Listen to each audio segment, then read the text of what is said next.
Hey y'all, what's going on? This is J Marie of J Marie Booklets, and I'm making a video today. I was flipping through the TV. Excuse me, I'm trying to find my list because I'm an old woman.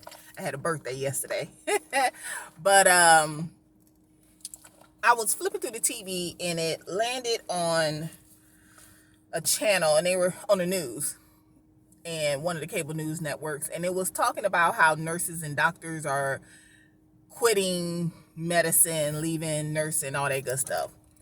And they're trying to say it's coronavirus, but I think that might have just been what pushed a lot of nurses and doctors over the edge, but that's not what it is. Okay, now I'm not trying to discourage anybody who is trying to get a job working in the hospital. I know there's a lot of secretaries who are new, who are CNAs, things like, if you're a CNA and you work in the hospital and now you become a secretary, you already know what's going on. Okay, you there. If you knew, you don't know. You've never been in a hospital, you don't know. Okay, it's a different beast. That's why I get all these comments on the videos. If you just watch the videos and you see the comments, I'm telling the truth. Okay, nothing I'm saying is a lie.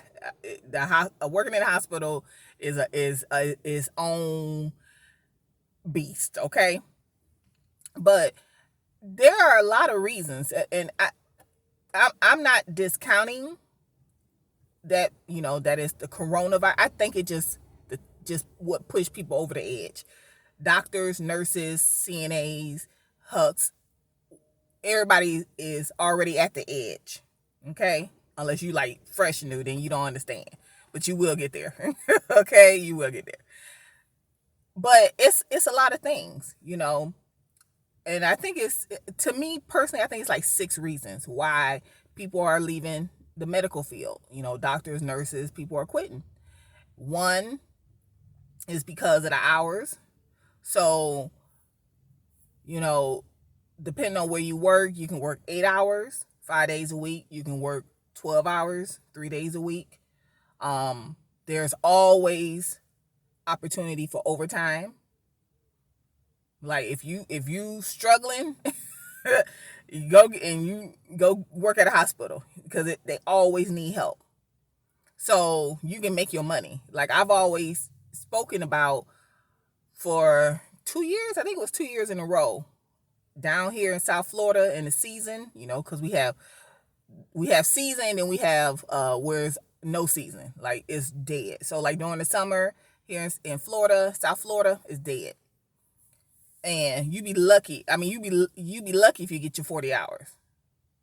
Like, because I remember one time when I was in ICU, I got like 26 hours that week. So what is that? That's 12. Yeah, so I worked one full day. And then the next day, I went home early. And I think that's because I said, okay, I'm going home. And then I think I got called off. I got back down. So that week, yeah, I think I only had like 24 hours on a check. And then but that's like July, August. But then February, when it's crazy, when it's flu season, it's already season down here. All the snowbirds come down here, and then it's flu season, hospital packed. Like people, we discharge people from the ICU because you're in the ICU and then you're supposed to go to like a step down unit. Well, if it ain't no beds in the step down unit, because if you can go to a step down unit, then you much better, you don't really need to be in ICU. But if there ain't no beds in ICU, they probably gonna watch you another day or two, and then they gonna discharge you from the ICU. So the nurses will be like, oh my God, trying to do a discharge because you don't discharge from the ICU. Now you might discharge to a funeral home, but you don't discharge somebody home from the ICU. That's just rare. You don't, but if it's season, you ain't got no beds in the step down or on another floor because it's just like packed, then yeah. So, February, twice, 2 years in a row, February, I did 5 12-hour shifts. So let's just say I work Monday through Friday. Okay, let's say I did Monday through Friday, 12 hours every day. So, and I did that for a month. That check was beautiful. Okay, that was 40 hours of overtime. Yeah, it was like 40, was it 40 hours? Yeah, 40. So I had 40 hours of work, another 40 hours for the next week, and then I had 40 hours of overtime because you had the 20 plus 20.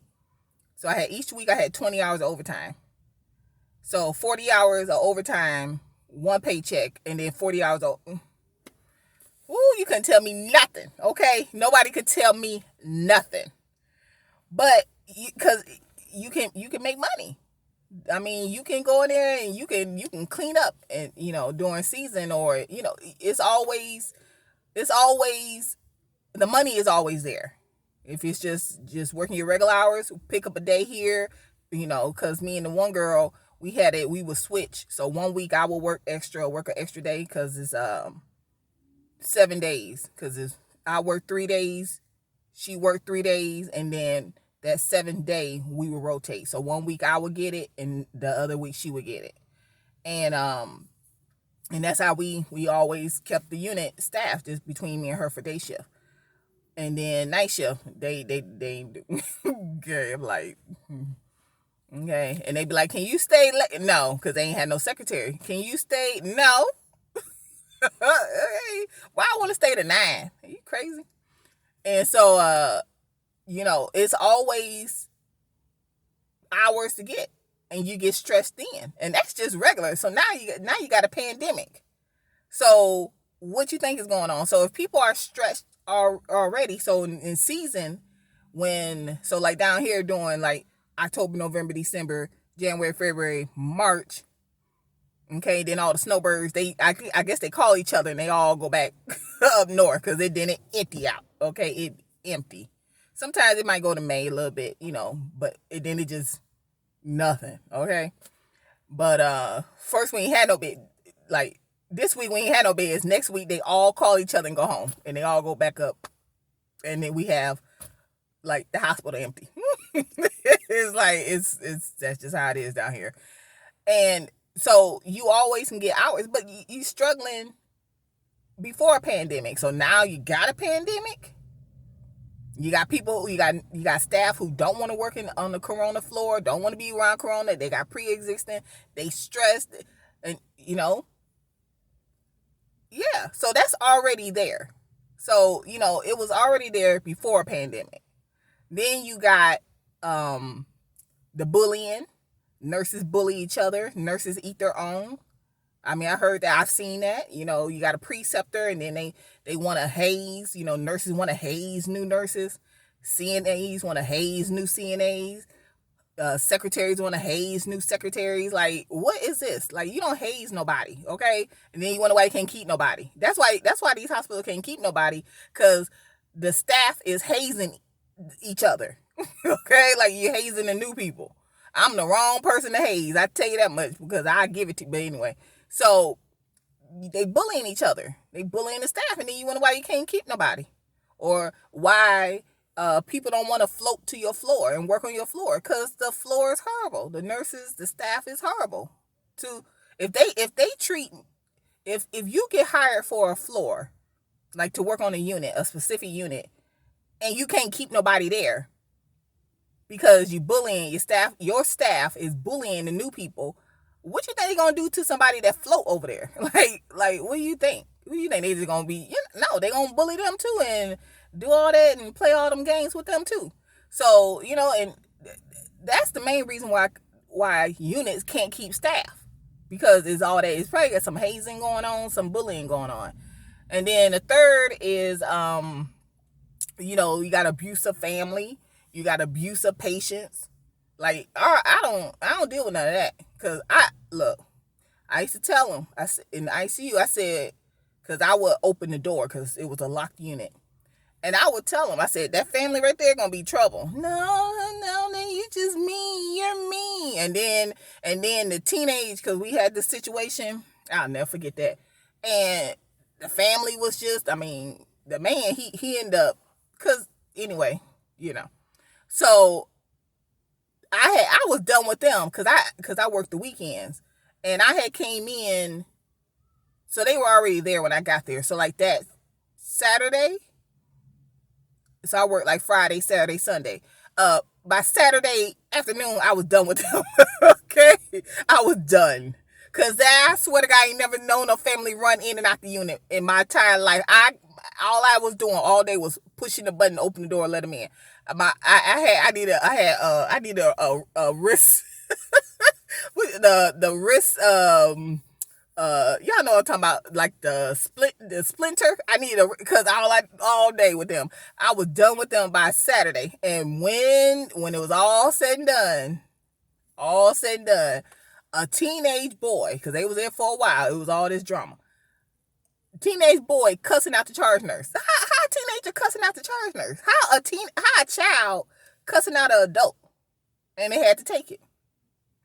I mean, oh my God. And then, when we transferred to hospice, look, I was breaking down that chart, had my back to him, okay? Like, one of the nurses, because that was a mess, okay? That whole was a mess. And one of the nurses, he walked out the room, he saw this commotion going on, he didn't want no parts of it, he went back into the room. Okay, I had my back to him, I was breaking down the chart. I was like, I ain't even looking at none of this. Okay, it was messed the whole time. I told them, I said, this family gonna be trouble. They were trouble. You got a teenager, you got the grandson who's a teenager cussing out the charge nurse, because the family was cussing out the charge nurse, you know, and she took it. I told them.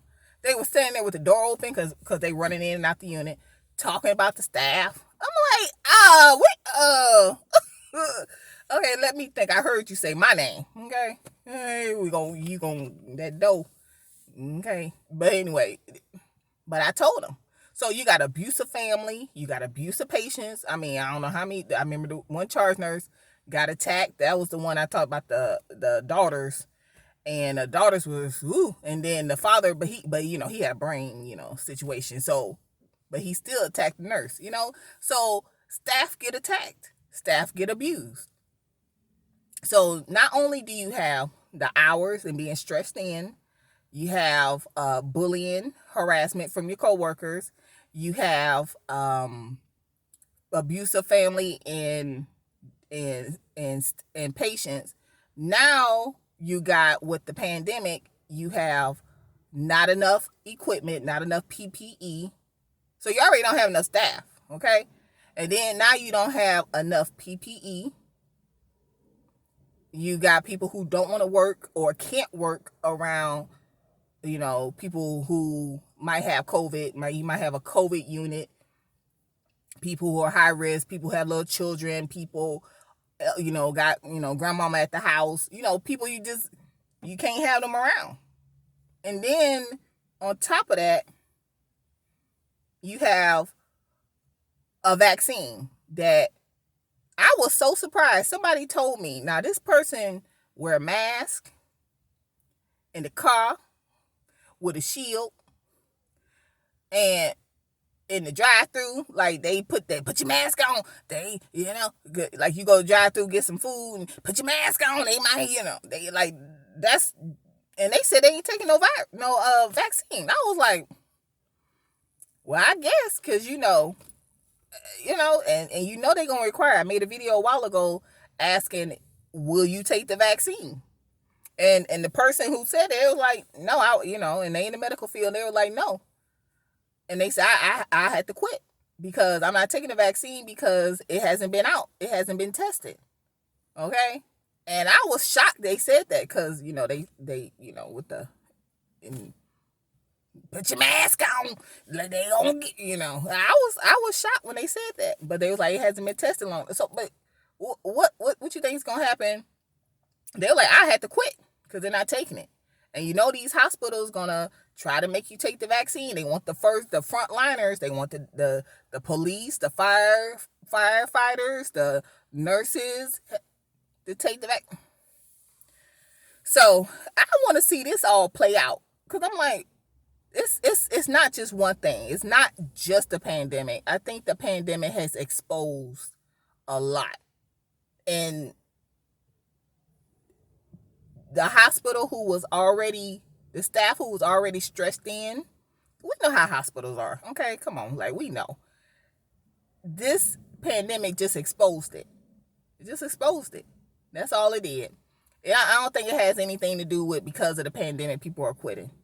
I think it just exposed it, and a lot of medical staff was already at the edge of the cliff, and this just pushed them over. And so I want to see what's going to happen when they make the vaccine a requirement, because they will do that. And I'm telling you, when this person told me that they ain't taking no, I guess I'm gonna have to quit. I was like, okay, because I was shocked. They said that, but it is what it is. So this is just a video talking about why people are leaving the medical field. I don't think it had anything to do with the corona. I think the corona just exposed a lot of stuff that's been going on. If you work in the hospital or in the medical field, you already know. You already know what it is. So y'all, this is J. Marie Booklets. You can find me on my blog, jmariebooklets.com. And I'll talk to you later. Bye.